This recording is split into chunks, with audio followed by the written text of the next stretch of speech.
వికసిత భారత్ లక్ష్యానికి అనుగుణంగానే మహాత్మా గాంధీ రోజ్గార్ యోజనలో మార్పులు చేసి బీబీజీ రామ్జీని తెచ్చామని రాజమహేంద్రవరం ఎంపీ పురంధేశ్వరి అన్నారు.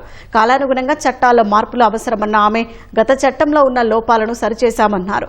ఈ పథకాన్ని ప్రతిపక్షాలు ఉద్దేశపూర్వకంగా తప్పుదోవ పట్టిస్తున్నాయన్న ఆమె పని దినాలు ఖచ్చితంగా పెంచి చూపిస్తామన్నారు.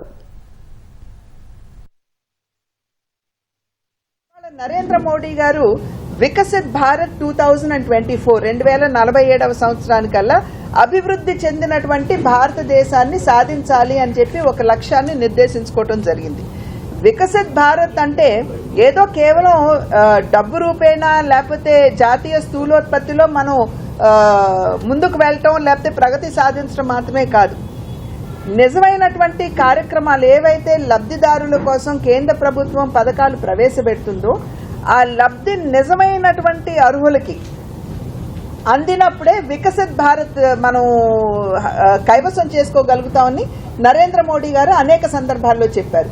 వికసిత్ భారత్ అంటే మనకి వికసిత్ ఆంధ్రప్రదేశ్ కావాలి, వికసిత్ జిల్లాలు కావాలి, వికసిత్ మండలాలు కావాలి, వికసిత్ గ్రామాలు కూడా మనకు కావాలి.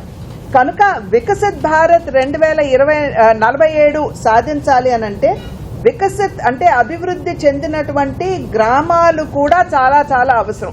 వాటి భాగస్వామ్యం ఉంటే మనం ఆ లక్ష్యాన్ని చేరుకుంటాం అనేటువంటి ఆలోచనతోటి ఈ యొక్క మార్పులు Mahatma Gandhi national rural employment act లో ఈ మార్పులు చేస్తూ Viksit Bharat guarantee for Rozgar and Ajeevika mission Grameen అనేటువంటి పేరుతోటి వీబీజీ రామ్జీ అనేటువంటి పేరుతోటి ఇప్పుడు ఈ యొక్క చట్టాన్ని సవరించి ఇప్పుడు 2025లో ప్రవేశపెట్టడం జరిగింది.